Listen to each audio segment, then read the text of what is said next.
제가 창세기 24장 말씀을 소개해드렸는데요.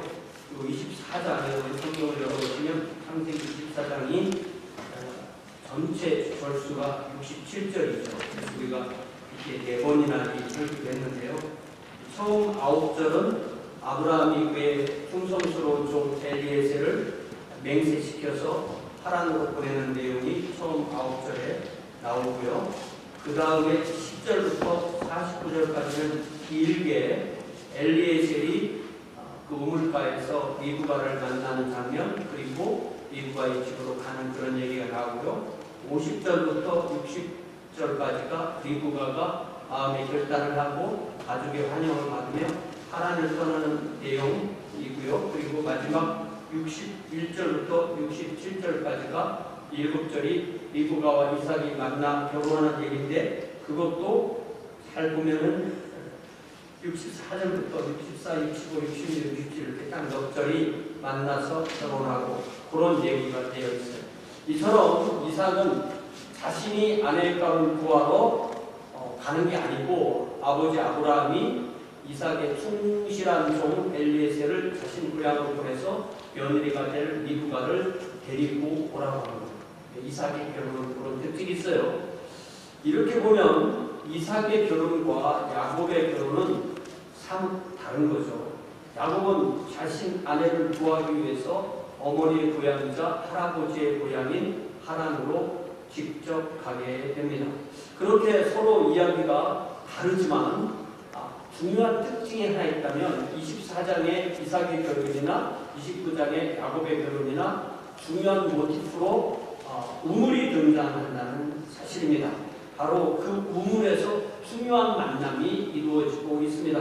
그래서 제가 주보에 써드린 24장 15절 말씀을 한번 같이 기억하기 위해서 한번 읽어봐요. 24장 15절 같이 이제 엘리에셀이 기도하고 난 뒤에 이루어지는 내용인데요.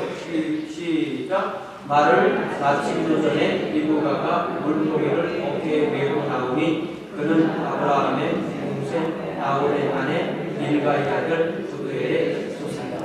그렇게 엘리에셀이 우물에 있으니까 리브가가 오고, 야곱이 우물에 있으니까 라헬이 오는 그런 이야기가 상당히 서로 공통점도 있다는 사실을 우리가 알 수가 있습니다. 자, 그래서 오늘 우리가 창세기 29장 1절부터 20절까지 야곱이 라헬을 만나는 이야기, 그리고 7년 동안 함께 사는 이야기를 나눌 때 바로 야곱이 라헬을 처음으로 만나는 장소도 우물이죠. 모든 생명이 있다. 그러면 뭐 아주 작은 생명부터 아니면 뭐 식물이든 뭐 동물이든 사람이든 이 물이 생존에 필수적입니다. 한 생명의 유지에 물이 필수인데 그 물을 얻는 장소인 우물에서 사랑이 싹튼다는 것, 또 사랑의 그 대상을 만난다는 것은 상당한 상징성이 있습니다. 야곱은 라헬을 만나 그녀의 집에서 사는 7년 동안을 그녀를 얻기 위해서 노동하며 살았습니다. 야곱이 라헬을 얼마나 사랑했는지 그 7년을 수일처럼 여겼다라고 그렇게 말했습니다. 그래서 오늘 우리는 여러분도 그 결혼 대상자를 만나서 결혼하기까지 뭐 7년이 걸린 사람이 있고 10년이 걸린 사람이 있고 2년이 걸린 사람이 있고 2달이 걸린 사람도 있겠지만 야곱의 7년, 나의 3년 이렇게 한번 자신의 결혼을 잘 생각하시면서 이 말씀을 한번 우리가 들어보도록 하겠습니다. 1절에 보니까 베델에서의 하나님과 만남 이후에 베델에서 하나님의 언약을 듣고 나서 그리고 나서 그에 맞추어서 자신의 소원을 드린 야곱의 발걸음은 이제 한 달 정도의 여행을 다 마치고 마침내 하란 땅에 도착했습니다. 1절에 보니까 이 창세기 화자는 야곱이 도착한 곳이 동방 사람의 땅이다라고 되어 있습니다. 야곱이 있었던 이 가나안 남쪽 브엘세바에서부터 베델을 거쳐서 저 하란까지 가는 그 길은 이렇게 위도 이렇게 방향으로 보면 북북 동쪽이에요. 그래서 동방 사람의 땅이라고 하고요. 특별히 창세기 25장 6절 같은 데 보면 아브라함의 후처 부드라가 낳은 아들들이 동방 곧 동쪽 땅으로 가게 되었다, 이런 말도 나옵니다. 그래서 동방사람이라는 사람들은 가나안 원주민과는 구별되는 메소포타미아 북쪽의 유목민을 이루는 일반적인 칭호를 동방사람이라고 이렇게 불렀던 거예요. 이렇게 창세기 화자는 이제 야곱이 자기 자신의 고향인 가나안을 떠나서 문화적으로 어느 정도 다른 타지에 속하는 메소포타미아 북북 동쪽의 하나님 지역에서 새로운 삶을 살게 되었다는 것을 우리에게 알려주는 것입니다. 이절 보니까 이제 야곱이 본즉 들에 우물이 있고 그 곁에 양 세 떼가 누워 있으니 이는 목자들이 그 우물에서 양떼에게 물을 먹이라 큰 돌로 우물 아귀를 덮었다 이렇게 되어 있어요. 그러니까 이 창세기에 이 우물 얘기가 많이 나오는 거겠죠. 이 우물이 히브리어로 부엘이라는 거예요. 이렇게 부엘세바 부엘이라는 말 자꾸 나오는 게 이게 우물이라는 말이거든요. 이 우물을 만나게 되는데 이 우물이 복음학교가 갔던 24장에서 아브라함의 종 엘레셀이 리브가를 만났던 그 우물과 같은 우물이겠어요? 다른 우물이겠어요? 24장 잘 보면 리브가가 어깨에 물 항아리를 어깨에 메고 와서 물을 떠서 집으로 갔다고 그랬잖아요. 근데 이 우물은 라헬이 자기 양떼를 데리고 와서 물을 마시게 했던 그런 우물이니까 아마 집에서부터의 거리가 서로 달랐을 것이라고 생각해서 또 이건 좀 서로 다른 우물이다. 그리고 24장에서는 그냥 와서 물을 뜰 수 있었지만 이 우물은 입구를 큰 돌로 막아놓았고 남자 장정이 물을 옮길 수 있는 그런 물이다. 그래서 이 물은 서로 다른 우물이고 그리고 여기 이 우물에는 이미 목자들이 자기들의 양떼를 세 떼나 끌고 와서 다른 목자들을 기다리고 있었다라고 하면서 3절에 보니까 뭐라고 되냐면 왜 기다리고 있냐면 먼저 왔다고 먼저 먹이는 게 아니라 다 와야 먹는다. 아마 다 오면 서로 뭐 순서를 결정하는 방식이 있던지 어떻게. 왜냐면 먼저 오는 사람이 먼저 먹으면 계속 먼저 올라갈 거 아니에요. 그러면 또 양에게 풀을 못 뜯길 거 아니에요. 그러니까 나름대로 자기들의 규칙이 있었던 것 같아요. 모든 때가 모이면 그들이 우물 아귀에서 돌을 옮기고 그 양떼에게 물을 먹이고는 다 먹고 났으면 이제 다시 우물 아귀 그 자리에 다시 돌을 덮는다라고 되어 있습니다. 자, 그래서 이 창세기 이 화자가 우리에게 얘기해 주는 것은 목자들이 자기 양들에게 물을 먹이는 이 우물은 공동재산이고 공동으로 관리하고 있고 나름대로의 그들 나름대로의 규칙이 있다는 것입니다. 지하수가 자연스럽게 뿜어 나오는 그런 우물이었고 동시에 수백 마리의 이 양들이 함께 마실 수 있는 그런 물이 나오는 그런 우물이었던 것입니다. 이 창세기를 포함한 성경 전체에는 신약 성경까지도 양 이야기가 무척 많이 나옵니다. 양, 그죠? 양, 쉽이라고도 말하고 램이라고 말하는 양 이야기가 무척 많이 나오고 오늘날도 우리가 식당에 가면 또 양고기를 먹고 그렇게 하죠. 목축 이야기가 무척 많이 나오고요. 또 오늘날에 우리가 이스라엘 등 그 인종 지역을 방문하면 양을 기르는 그런 반유목민, 베두인이라고 부르는 그런 반유목민이 종종 볼 수가 있습니다. 오늘 우리 삶에도 우리 각자가 먹고 살기 위해서 가지고 있는 직업이나 산업이나 어떤 뭐 도시나 어떤 국가의 주요 산업이 있듯이 당대 성경 시대의 이 목축, 양이나 염소나 또 소나 이런 것을 기르는 유목은 아주 중대한 사업이었어요. 특별히 우리가 양을 생각하면 양에서 뭐가 나오죠? 양을 왜 길러요?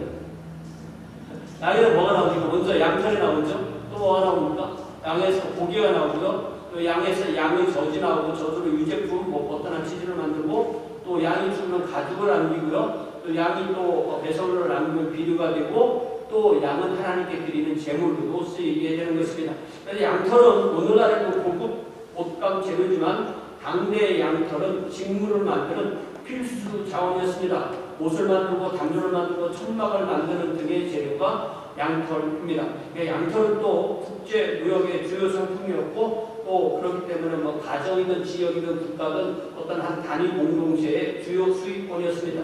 양고기는 오늘은 그렇지만 당대에 훨씬 더 중요한 식량 자원이었습니다. 곡물에서 탄수화물을 얻는다면 양에게서 지방과 단백질을 얻습니다. 양의 젖은 그대로 먹기도 하지만 치즈나 버터 등 또 인간의 생존에 필요한 그러한 가공식품을 만들게 되고요. 또 양의 가죽으로 옷도 만들고 도구도 만들고 천막의 재료로 되는 것입니다. 양의 배설물은 농사를 위한 비료가 됩니다. 그러니까 양에게서 입는 옷, 의, 먹는 음식, 식, 그 다음에 뭐 텐트, 잘재료, 의식주가 양에게서 강합니다. 그렇게 소중한 거기 때문에 그 생명이 소중한 만큼 양은 하나님께 희생 제물을 드릴 때 드리는 주요한 희생 제물이 되는 것입니다. 앞으로 우리가 구약 성경을 다룰 때마다 기회 있을 때마다 양 이야기를 더 이야기하기로 하고요. 사실 양은 수천 년 동안 인간을 대신하는 희생 제물이 되어왔기에 우리 단체장님 기도하실 때 말씀하신 것처럼 우리를 위하여 희생당하신 우리 구주 예수 그리스도는 하나님의 어린 양으로 불렸습니다. 더 나아가서 목자와 양의 관계, 하나님과 우리의 관계로 성경에 수없이 많이 나오는 유비가 되는 것입니다. 자, 이제 사절에 보니까 야곱이 먼저 그들에게 말을 겁니다. 내 형제여 어디서 왔느냐? 그들이 이르되 하란에서 왔느냐. 그러니까 우리가 누가 우리한테 형제여 이렇게 말하면 당황하지 마세요. 원래 쓰는 말투예요. 가끔 저한테 누가 뭐라고 그러면 이렇게 한번 쳐다보게 되면 그러면 안 돼요. 좋은 말입니다. 형제. 네. 이 한 달 정도의 여행을 통해서 다른 문화권에 접어들었지만 그 사람들과의 그 의사소통에 아무런 문제가 없었어요. 그러니까 그게 넓게 세모 지역이고요. 가나안 지역은 아마 초기 히브리어 정도로 썼을 것이고 또 그 하란 지역은 초기 아람어를 썼을 것인데 서로 의사가 통하는 데는 아무런 문제가 없는 그런 언어군에 서로 속해 있었습니다. 그곳의 목자들이 하란에서 왔다고 물어보니까 어디서 야곱이 먼저 묻잖아요. 형제요 어디서 왔느냐? My brothers, where are you from? 하니까 우리는 하란에서부터 왔다. 이렇게 말을 하는 걸 통해서 야곱이 자기가 가져가고자 했던 그 목적지에 잘 도착했구나. 최종적으로 내가 이제 조금만 더 있으면 내가 가려고 하는 우리 어머니의 옷바지 매갓집에 내가 도착하는구나 하는 것을 자기가 살았구나 이렇게 확인하게 되는 것입니다. 그러자마자 5절에 보니까 그 목자들이 하란에서 왔다고 하니까 야곱은 나는 누구요 이 말 안 하잖아요. 야곱은 말하는 이 고3이나 말하는 아들 모두의 이 말을 잘하는 사람인데요. 말 정말 잘해요. 자기 소개를 안 하잖아요. 저 같으면요, 저는 베토르지에서 누구에게 꼭 얘기를 해요. 근데 야곱은 자기 얘기하면 해요, 안 해요? 안 하잖아요. 그럼 뭐라고 말해요? 너희가 나홀의 손자, 또 부두엘의 아들 라반을 아느냐? 라고 말을 하니까 압니다. 이렇게 말하잖아요.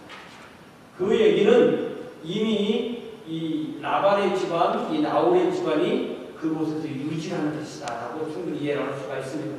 그래서 6절에 보니까 야곱이 그들에게 이르되 그가 평안하냐? 샬롬이 좀 물어보면서 그러니까 그렇습니다. Is he well? Yes, he is. 이렇게 대답을 한 거예요. 그러면서 그 목자들이 뭐라 하냐면 그 라반의 딸 라헬이 지금 양을 몰고 오고 있다 얘기죠. 지금 야곱은 매갓집에 결혼할 대상자를 얻기 위해서 가고 있는 중이에요. 그런데 그곳에 있던 목자들의 입에서 라반의 딸 라헬을 얘기하면서 이제 라헬이 아버지의 양을 지금 몰고 오고 있다라고 말을 해주는데 이게 뭔가 이게 좀 생길 것 같은 느낌이 딱 드는 거죠. 근데 실제로 보세요. 아직 야곱의 독특한 성격이 드러나는 말씀이 실제로 나오는데 야곱이 이것도 뭐라고 말해요?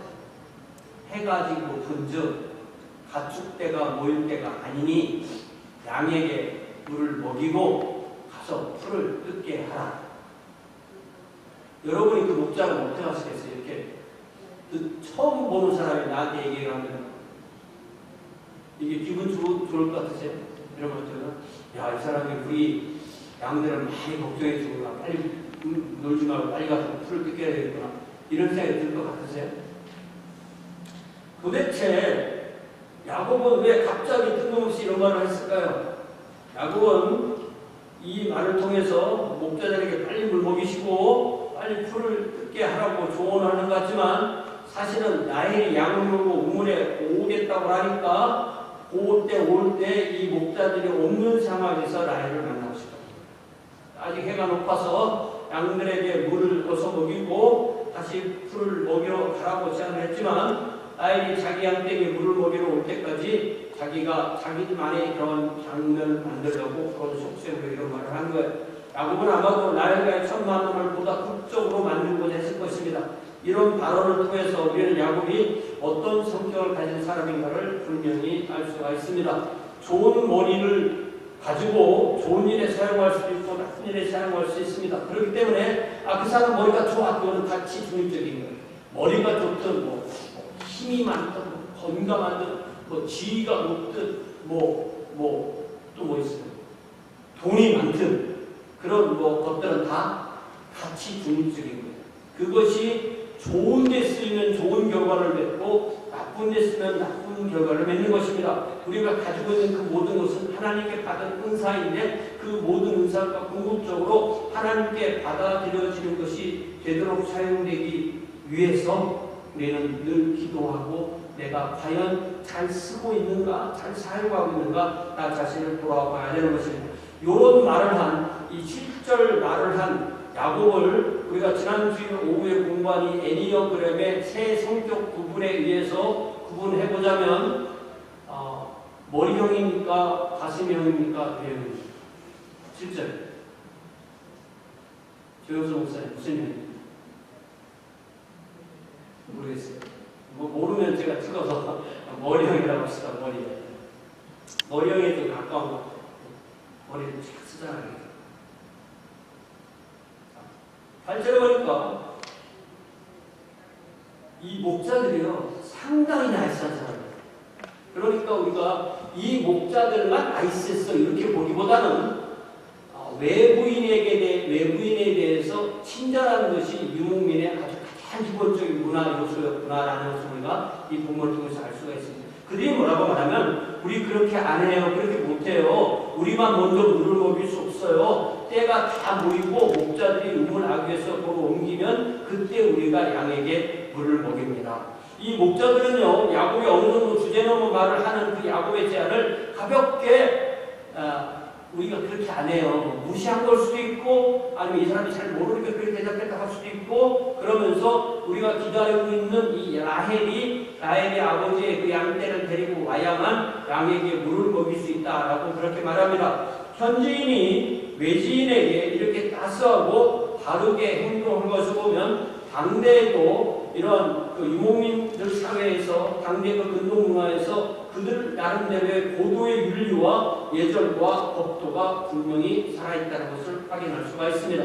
자, 9절에 보니까 그렇게 말하는 동안에 라헬이 그의 아버지의 양과 함께 도착한 거예요. 왜냐하면 라헬이 아버지의 양떼를 치고 있었기 때문이다. 이러고 본데 이 라헬의 아버지 라반이 그 지역사회에서 유지이고 라헬이 혼자 아버지의 양떼를 돌볼 수 있을 정도로 당시의 여성도 활동적이었고 그 사회도 그만큼 안정적이었다는 것도 우리가 알 수가 있습니다.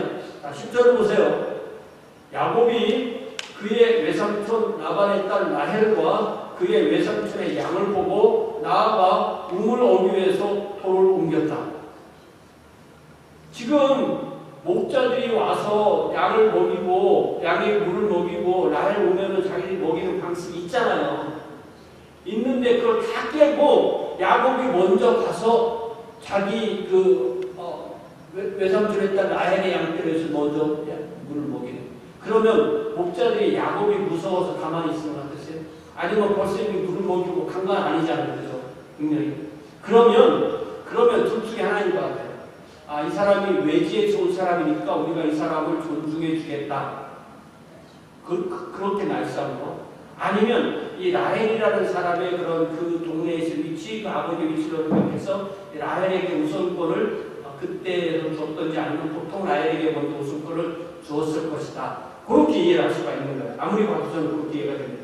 그렇게 봤을 때 이 목자들의 그런 나이스한 것에 의해서 야곱이 자기가 라헬 앞에서 먼저 솔선수범해서 자기 혼자 큰 돌을 굴렸다고 해서 돌을 들어옮기는 게 아니라 돌을 굴려야만 그 입구가 열어지는 그런 상황입니다.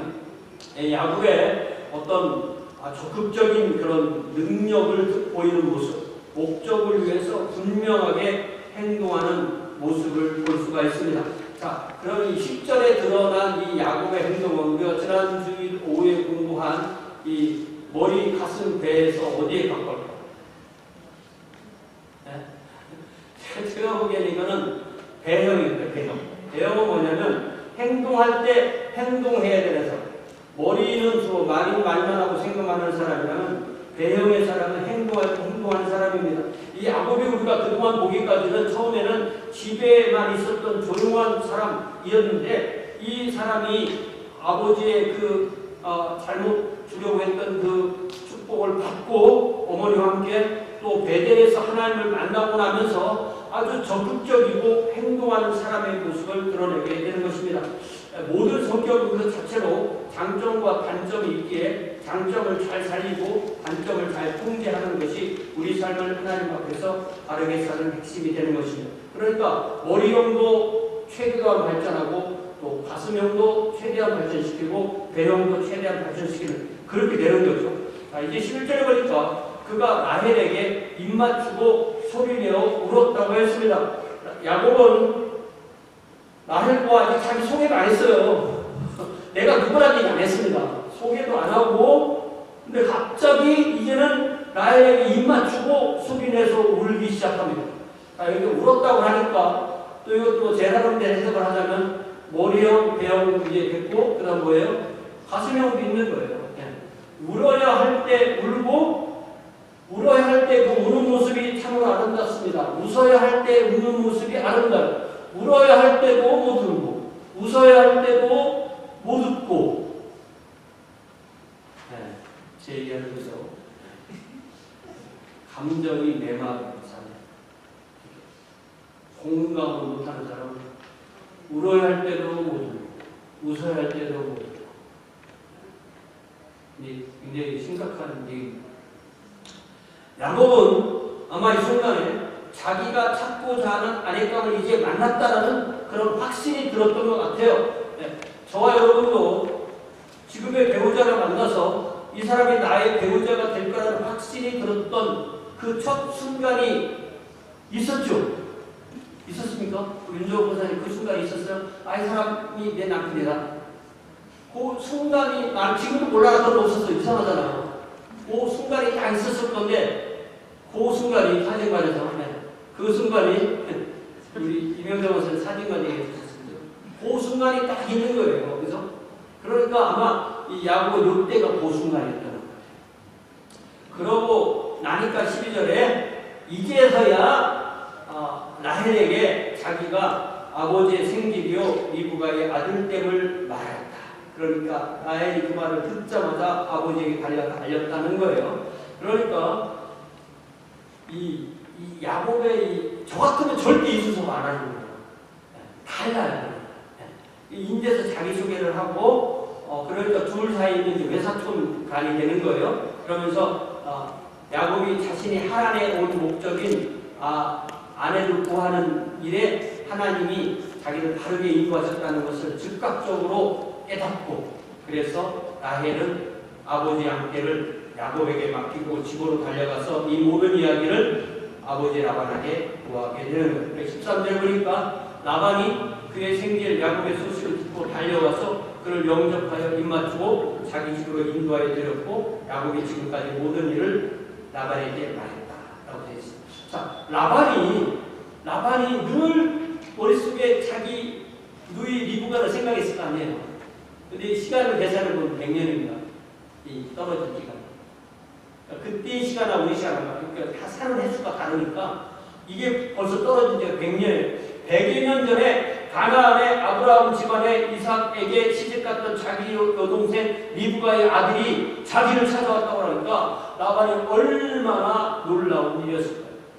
라반은 야곱을 영접하고 포옹하고 입맞추면서 자기 집으로 인도하여 데리고 들어옵니다. 그러면서 야곱은 자기가 여기에 왜 왔나를 아마 얘기했을 거예요. 모든 걸 다 얘기했으니까. 그러니까 이 집에서 저는 둘러쌀 겁니다. 이 얘기를 한 거예요. 이 시점에서. 그러니까 14절에 보니까 라반이 그 얘기를 다 듣고 너는 참으로 내 혈육이로다 하면서 자기 집에 거주하도록 허락하게 되는 거죠. 그래서 야곱은 그래서 라반의 집에서 가족처럼 살기 시작하는 것입니다.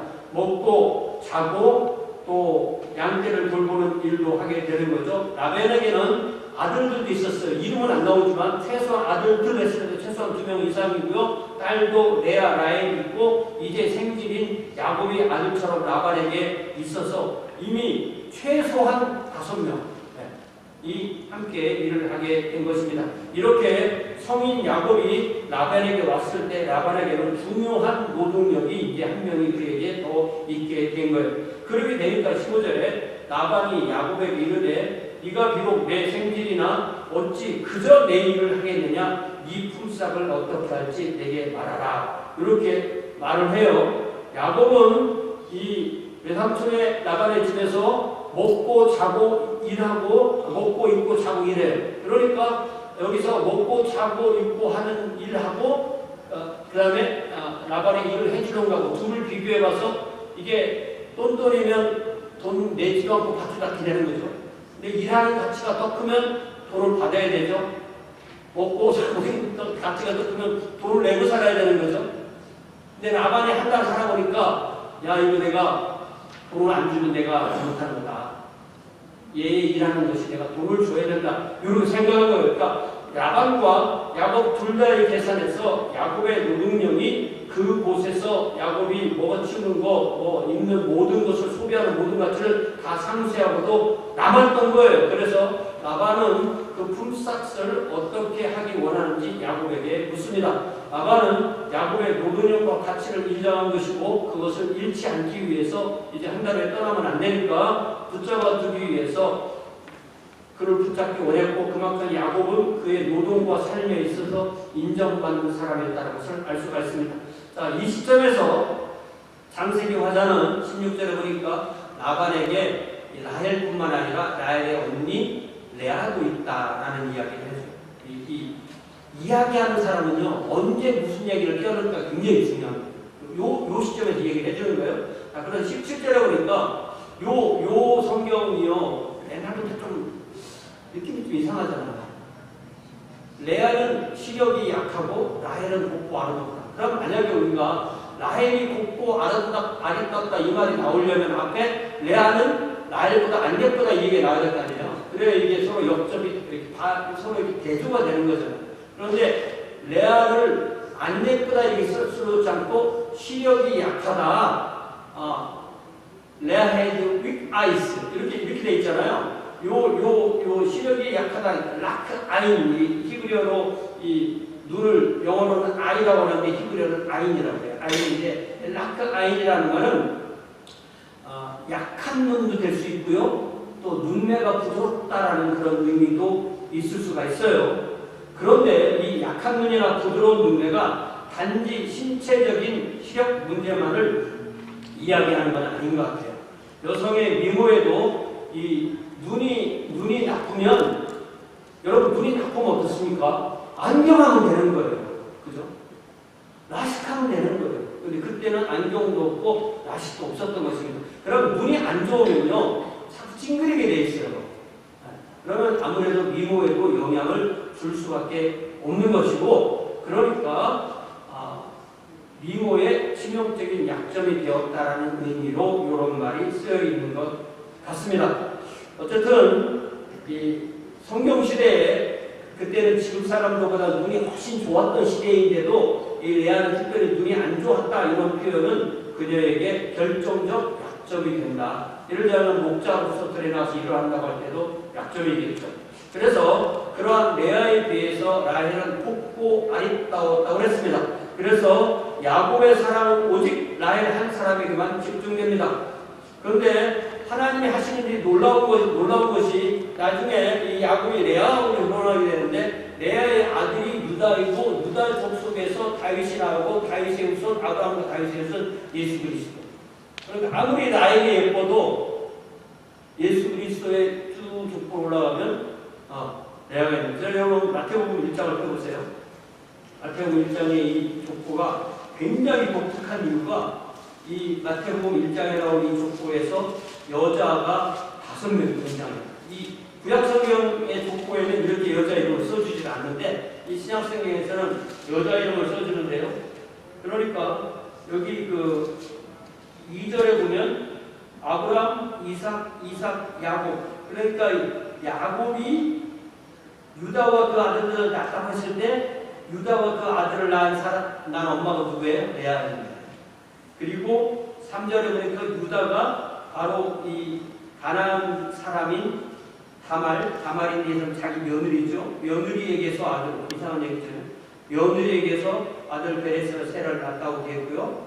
또 5절에 보니까 이 살몬이라는 사람이 이 여리고에 살던 그 원주민 그 매매출을 하던 이 라합이 하나님을 믿고 구원받아서 보아스를 낳고 그 보아스에 또 얻은 아내가 또 모압 여인인 루시고 그리고 6절에 보니까 다윗이 솔로몬을 낳은 아내가 우리아의 아내였던 사람에게서 솔로몬을 낳았다. 이렇게 나오고 마지막에 예수 그리스도의 어머니신 마리아 5명 얘기가 나오는데 여기에 만약 한 명을 더 도와세요 라고 저는 이 레아 얘기를 더 더할 수 있다. 이렇게 얘기를 해볼 수가 있는 것입니다.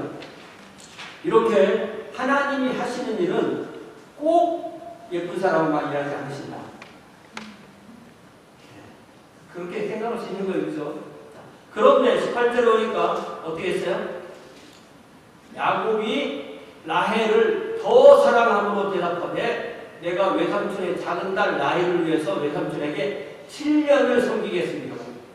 근데 제가 이 한국어 성경을 여러 개를 펴놓고 영어 성경을 여러 개를 펴놓고 히브리어 성경까지 펴놓고 이 더라는 말이 있는 걸 찾아보니까 아무 데도 없어요. 아무 데도 없어요.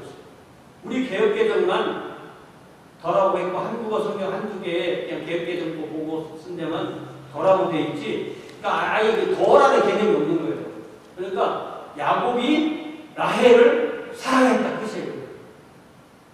그리고 이 이야기는 야곱이 평생 동안 라헬이 사는 동안 라헬이 죽고 나서도 야곱이 사랑한 사람은 라헬밖에 없어요. 야곱에게는 라헬 외에 다른 사랑은 존재하지 않았습니다. 그래서 야곱은 자기 품삯으로 자기 아내 라헬을 사고자 마음먹고 외삼촌에게 제안하는데 제가 당대에 이 아내를 사려면 돈이 얼마 드나 이거 너무 복잡하니까 가치가 똑같으니까 오늘날로 생각해서 그냥 계산을 간단하게 해서 하루에 임금이 100불 근데 50불은 나머지 까고 50불 남겨서 그러면 1년에 얼마 주는 사무시고 한 10,000원 정도 좀 되겠지 그죠? 맞죠? 맞네? 1년에? 그러면 한 7년 하면은 한 10만 원 주는 거예요. 내가 이자 계산 안 한 거예요. 이자를 공리를 계산을 더 많아지겠죠. 이자 계산 안 하고 내가 10만 원 정도로 아내를 얻을 수 있는 돈이라고 생각합니다. 여기서 우리가 생각해 볼 수 있는 질문 또 하나 있다면 야곱은 저 같으면은 아버지한테 돈 놓쳐서 아버지 돈 좀 보내주세요. 아내 돈을 찾았습니다. 이렇게 할 것 같은데 그렇게 안 하는 거예요. 왜냐하면 야곱이 형을 속여서 아버지의 축복을 자기 모습을 돌리고 형의 살해 위협을 피해서 하란 외삼촌 집에 왔기 때문에 가능하면 자기는 하란에 오래 머물고 아마 그 아버지의 모든 경제권은 이제 형 에서가 가지고 있겠다. 이렇게 생각했을 가능성이 좋습니다. 그래서 자신이 7년이라는 세월을 외삼촌에게 말을 했는데 이 야곱에게 이 7년이라는 세월이 이 7년 어떻게 있어? 이런 세월이었겠는가? 그게 핵심입니다. 그냥 19절이니까 라반이 내가 내 딸 라헬을 내게 주는 것이 타인에게 주는 것보다 낫다. 그러니까 나랑 같이 살자. 이렇게 말해요. 그러니까 이런 그 야곱의 제안에 라반은 매우 만족스러워하면서 동의한 거죠. 라반은 그 후에 어떤 일이 있을지에 대해서는 뭐 상상할 이유도 없고 능력도 안 되었을 것입니다. 그저 딸도 결혼시키고 재산도 늘리고 이 야곱이라는 이 생질과 오랫동안 함께 살 수 있을 것이다. 실제로 20년을 같이 살았으니까 상당히 긴 기간이죠. 자, 20절 보세요. 자, 여러분. 자, 20절 같이 한번 읽읍시다. 시작. 야곱이 나이를 위하여 7년 동안 라반을 섬겼으나 그를 사랑하는 까닭에 7년을 며칠같이. 이게 글 쓰는 사람이요, 이야기하는 사람이 이렇게 해서 7년을 딱 떼어놓는 거예요. 어떻게 하루 일에 몇십 절씩 써놓고 어떤 때는 요말 한마디로 7년이 지나갔거든요. 왜? 7년이 며칠처럼 지나갔습니다. 그러니까 이 20절이 가장 중요한 부분인 거예요. 사랑의 힘이 얼마나 위대한가를 보여줍니다. 사랑은 7년을 수일 정도로 느끼도록 만들어줍니다. 사실 야곱의 라헬에 대한 사랑은 성경에 나오는 많은 이 부부 이야기 중에서 아주 독특할 정도로 강하게 표현되어 있어요. 나중에 다 죽어갈 유언자리에서도 라헬 얘기를 해요. 아주 독특하게 표현되어 있어요. 그래서 앞으로 우리가 이 야곱과 라헬의 관계를 계속 살피게 될 건데요. 오늘은 요 20절에 집중해서 요 사랑의 힘에 대해서 생각해 봅시다. 야곱은 라반의 집에서 주로 라반의 양떼를 돌보면서 7년을 살았겠죠. 그리고 야곱이 라반에게 라헬을 특정해서 말했기 때문에 이제 야곱과 라헬은 라반 집안의 공식 커플이 된 거예요. 언제부터 1일? 몰라. 이때부터 1일인지 처음 만났을 때 1일인지 이때부터 1일이 이렇게 진짜 허락을 받았으니까 공식 커플이 되었고 서로 사랑하는 사이였습니다. 그러나 아직 결혼한 상태가 아니기 때문에 부부 사이는 또 아닌 거예요. 그러니까 7년 동안 약혼 상태로 늘 같이 사는 것입니다. 그러니까 이 야곱과 라헬에게 이 7년은 서로의 사랑을 키워가면서 하나님 앞에서 서로의 인격이 자라게 만드는 그런 시기였던 것입니다. 하나님이 야곱에게 라헬을 사랑할 수 있도록 해주신 그 사랑의 힘이 곧 하나님이 하나님의 일을 이루어 가시는 원동력입니다. 여러분, 우리가 하나님의 왕국과 우리의 삶은 동떨어진 거예요. 그렇게 생각하세요? 그러면 하나님은 우리를 짓지 않으셔야죠. 하나님이 우리를 전 인격적으로 짓기 때문에 우리의 먹고 살고 입고 살고 집 짓고 살고 결혼하고 아이 낳고 이 하는 모든 것이 하나님의 일인 줄 믿습니다. 이걸 우리가 오해하면 우리 신앙이 덩뜨는 게 되는 거죠. 하나님이 야곱에서 이스라엘로 만드는 과정에서 이 7해는 어떤 의미가 있을까요? 사내 아이는 아내감을 만나서 어른이 되는 것입니다.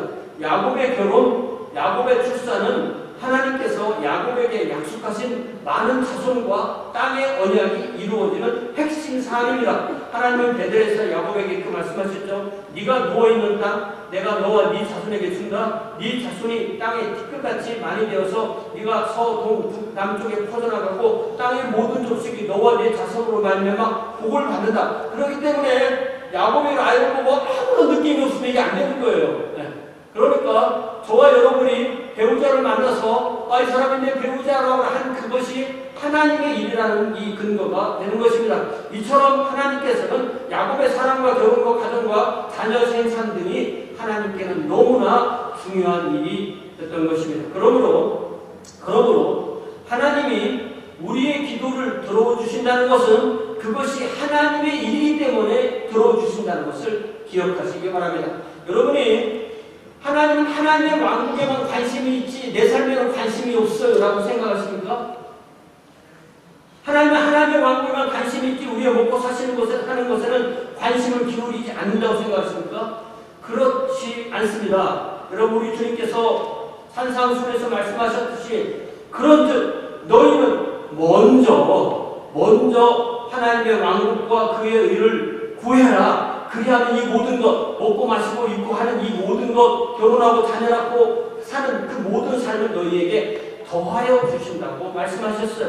우리 주님 예수께서는 우리에게 우선순위를 요구하시는 것입니다. 하지만 하나님의 왕국이나 우리의 먹고 사는 문제가 다 하나님의 일입니다. 하나님이 우리를 먹여 살리시는 이유는 우리가 살아야 하나님의 왕국도 살기 때문입니다. 우리가 결혼해서 자녀를 낳아야 그 사람이 하나님의 왕국 백성이 되는 거지, 결혼해서 자녀 없는데 누가 하나님의 왕국 백성이 됩니까? 그러니까 우리가 이거를 분리하는 것 자체가 기독교가 아니라는 거예요. 우리의 일상과 하나님의 왕국은 절대로 분리되지 않습니다. 여러분, 그래서 제가 오늘 설교의 결론으로 창세기 2장 24절 말씀을 써놓았는데요. 그러므로 남자가 부모를 떠나 그의 아내와 합하여 둘이 한 몸을 이룰 것입니다. 여러분, 우리 각자에게도 아직 결혼 안 한 분도 있지만 거의 모든 분들이 결혼했기 때문에 우리 각자에게도 길든 짧든 야곱의 7년 같은 세월이 있었죠. 나는 7일 만에 결혼했어요. 나는 7달 만에 결혼했어요. 우리는 만나서 7년 걸렸어요. 우리는 17년 걸렸어요. 하지만 다 그 기간은 있었던 거예요. 남녀가 서로 만나서 사랑을 키워가면서 또 이제는 어느 결정적인 순간에 부모를 떠나서 가정을 이루겠다 하고 그런 결심을 하던 그 세월이 있었던 거예요. 저도 군대 제대하고 교회 가보니까 또 저 사람이 있어가지고 이렇게 만나서 데이트를 하다 보니까 이 보통 일이 아니다. 매일 데려다주고 만나죠, 먹죠, 이쪽은 얘기하죠, 집에 데려다 주죠. 그럼 저는 집에 또 가야 돼요. 2년을 하다 보니까 이거 아니다. 같이 살아야 된다. 같이 살면 이거 안 해도 된다.